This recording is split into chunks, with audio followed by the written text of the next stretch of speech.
Picture this. 80,000 people packed into AT&T Stadium in Dallas, Texas. The temperature outside pushing 94 degrees. A sea of blue and white that stretches from the field level all the way up to the roof. And at the penalty spot, 8 minutes into the biggest match of the group stage, stands the most decorated footballer who ever lived, calm as a man ordering coffee, about to write himself into history. He doesn't. The ball drifts wide right. It doesn't hit the post. It doesn't get saved by a diving goalkeeper making the play of his life. It just misses. Clean air, empty net. The crowd does something you almost never hear in a stadium this loud. It goes completely silent, not politely quiet, silent. The kind of silence you hear once or twice in a lifetime of watching live sport, when something genuinely unexpected interrupts the noise of 80,000 human beings and stops them mid-breath. That was Lionel Messi, 38 years old, 6 World Cups. More international appearances than any outfield player in the history of football. Lining up for a penalty to become the all-time leading goal scorer in the history of the men's FIFA World Cup, and missing it so softly, so anticlimactically, that for a moment the whole stadium seemed to ask whether it had really just happened. It had. And what came next was 45 minutes of sustained Austrian pressure, 2 of the most debated VAR decisions of the tournament so far, a goal that will be replayed in highlight packages for the next 50 years, and a final score of 2-0 that only tells you about a third of what actually occurred on this pitch on the 22nd of June, 2026, in Dallas, Texas. This is the story of that match, but it's also the story of the tournament that surrounds it, because Argentina versus Austria didn't happen in a vacuum. It happened inside a FIFA World Cup that is already just 2 match days in, generating as much controversy off the pitch as it is spectacle on it. And if you want to understand why a penalty decision in a group stage football match is being discussed in political circles on 3 separate continents, you need to understand what FIFA has been doing for the past 18 months. But first, the football. The penalty came from a VAR review that reversed the referee's original call. Lautaro Martinez received a Messi pass inside the Austrian penalty area and went down as Xaver Schlager and Stefan Posch came in to challenge him. The referee, seeing it in real time, wasn't convinced enough to stop play. Then the VAR team stepped in. The review took just over 2 minutes. The referee walked to the monitor, watched back the incident, and pointed to the spot. Austria's players surrounded him so fast it looked choreographed. Their argument was direct. Martinez had gone down before the full contact arrived. The challenge had been physical, yes. Schlager's studs did clip the back of Martinez's ankle. Frame-by-frame analysis confirms that much. But the severity, they argued, did not come close to meeting the threshold required for a penalty under the current laws of the game. Ralf Rangnick, the Austrian manager, who once gave a press conference at halftime in a cup match in Germany that became a viral moment in the history of football management, was on his feet and vocal in a way that told you he was making a point, not just venting. From multiple angles, the incident holds up as genuinely debatable. The contact is real. The response to that contact is, in the language of football law, ambiguous. A penalty in some games, a yellow card for simulation in others. At this World Cup, under VAR review, it was a penalty. And then Messi, who has converted penalties in Champions League finals, World Cup knockout rounds, and Copa America deciders, stepped up to a spot, kick against a goalkeeper he had never previously faced at a major tournament, and rolled it wide right. Alexander Schlager, 29 years old, a goalkeeper who plays his club football for RB Leipzig, and who was not even Austria's first choice number 1 heading into this tournament, read it correctly. He went the right way. And then the ball made his save irrelevant by missing the post entirely. The look on his face when he turned around and saw the crowd reaction told you that even he wasn't fully sure what had just happened. What happened next is what separates a serious team from a side that exists only on paper. Austria did not retreat. They pressed. Marcel Sabitzer, one of the best midfielders never to have played at a World Cup before the age of 31, started winning balls in the middle of the park with a physicality and intelligence that simply hadn't been present in Austria's opening match. Nicolas Seiwald, 23 years old and already drawing comparisons to the young Toni Kroos in terms of passing economy, controlled the tempo, of the central areas for a full 20-minute stretch. And Kevin Danso, the Tottenham Hotspur centre-back, who had spent most of the pre-tournament discussion answering questions about why he chose to represent Austria rather than Ghana, made two consecutive interventions in the 54th and 56th minutes. One a sliding block on Nico Gonzalez, one a perfectly timed header to deny Thiago Almada a clear look at goal, that were individually superb, and collectively the reason Argentina's record-chasing captain would need to wait a little longer. For 20 minutes after the penalty miss, if you were watching this match without context, you would not have identified Argentina as the defending world champions and the tournament favorites. You would have seen two well-organized teams, one of whom was slightly more comfortable in possession, but neither of whom looked like they were about to score. Then came the 36th minute, and this is one of those goals, the kind that doesn't just go in the net, it tells a story. Facundo Medina, the lens defender playing the most important football of his career at center-back for Argentina, played a pass forward from deep. Thiago Almada received it centrally, 25 yards from goal, and did something that every attacking player at this level knows how to do, but very few actually do in the moment of highest pressure. He paused. He let the ball run across his body. He did not shoot. He did not pass. He simply let the ball continue its path, because he had already seen, in his peripheral vision, that Messi was arriving behind him, and he understood, without a word being exchanged, without a hand signal, without a gesture, exactly what Messi was about to do with it. The ball rolled on. Messi arrived. One touch. Left foot. Inside Schlager's near post, off the inside of the right post, into the net. The sound that followed was, by multiple first-hand accounts in the stadium, genuinely different from the noise that had preceded it. Not louder, necessarily, different in quality. The kind of sound that happens when 80,000 people experience a shared moment of release after holding something in for a long time. 17 World Cup goals, outright, alone.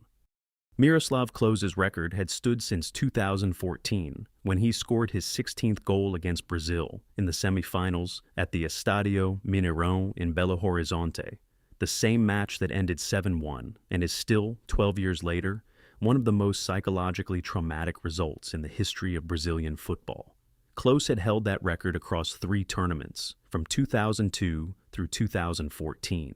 He scored 16 goals in 67 international appearances for Germany across an 18-year career. He retired from international football the day after the 2014 final. He never scored another World Cup goal because he never played in another World Cup.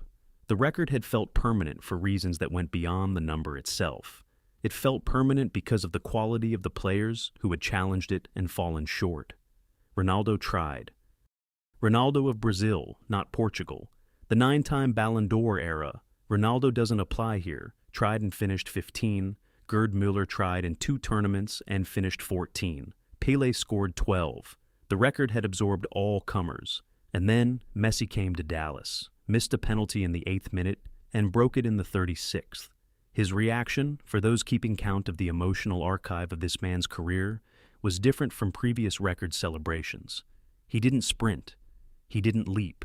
He jogged toward the corner flag with his arms open wide, the way he always celebrates, a gesture that has been photographed thousands of times over 20 years of elite football.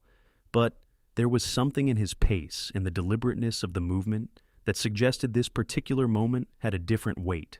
Several of his teammates were crying. Emiliano Martinez, the Argentine goalkeeper, who was not a man known for public emotional displays, was visibly affected. Scaloni, the head coach, stood very still on the sideline for several seconds before reacting. The match was not yet over, however. Austria had 45 minutes and a substitution to make. Rangnick introduced Marko Arnautovic at halftime, the Austrian forward who has been with the national team through 3 major tournaments, and who brings a physical, direct presence to the attack that none of Austria's other forwards can replicate. At 34 years old, Arnautovic is not the player he was at his peak with West Ham or Stoke City, but he still wins headers, still holds the ball up, still creates the second ball situations that turn possession sequences into genuine danger. His introduction immediately changed Austria's shape in attack. They went longer, more direct. And for the first 20 minutes of the second half, Argentina's backline, Medina, Lisandro Martinez, Cristian Romero, Nahuel Molina, was stretched and uncomfortable in ways it hadn't been in the first half. Sabitzer hit a free kick from the left edge of the penalty area that Emiliano Martinez needed to tip over the crossbar. Gonzalez, brought on as a substitute for Argentina, headed a corner from a good position and put it fractionally wide. Austria created 5 genuine chances in the second half. Not clear-cut openings, but moments where the outcome felt genuinely uncertain. That is significantly more than most teams manage against this Argentina side over a 90-minute period. And then came the second officiating controversy. Enzo Fernandez appeared to take an elbow to the face during an aerial challenge inside the Austrian half. The contact was visible on broadcast cameras. Austria wanted a penalty. Several Austrian players went down to appeal. The referee waved play on. He did not go to the VAR monitor. He did not pause. He waved on. Rangnick's reaction on the touchline was, if anything, more pointed than his reaction to the first-half penalty decision. The implication was clear and stated openly in the post-match press conference. 2 incidents, both involving contact, both of uncertain severity, had been adjudicated in completely different ways. One went to VAR review and produced a penalty. One was waved off without review. The Austrian manager wanted the match officials to explain publicly how those 2 decisions were consistent with each other. They haven't yet. FIFA's referee assessors are reviewing the match, as they review all matches. Their findings will be shared internally. They will almost certainly not be made public in any form that satisfies the Austrian Football Association or the international audience following this debate. And this is where the football story and the political story become impossible to separate. Because Gianni Infantino, the president of FIFA since 2016, has spent the past 18 months making decisions that have generated more institutional controversy than anything the organization has experienced since the 2015 bribery scandal.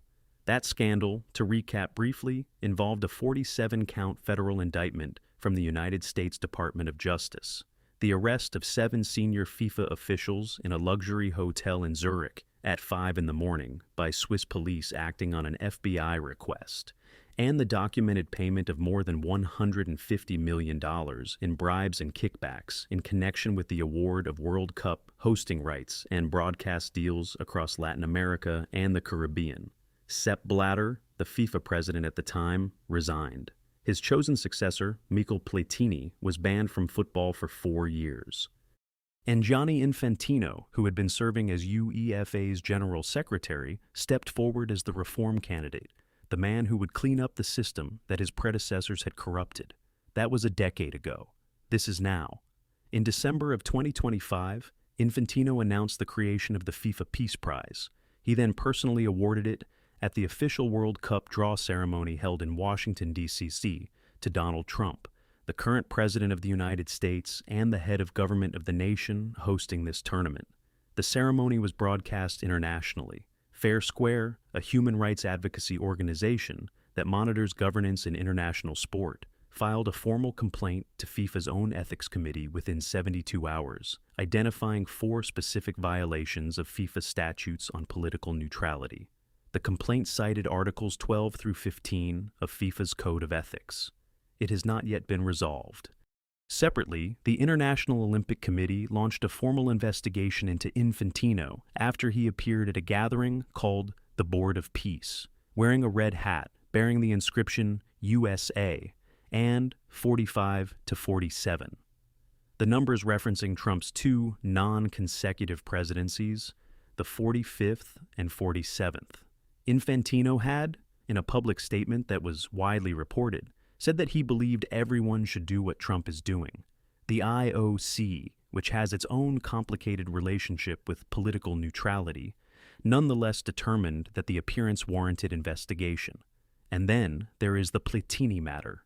Michel Platini, the former Juventus and France midfielder, who is widely regarded as one of the greatest European players of all time, and who served as UEFA president from 2007 to 2015 before being suspended in the Blatter-era fallout, filed criminal proceedings in French courts against Infantino in early 2026.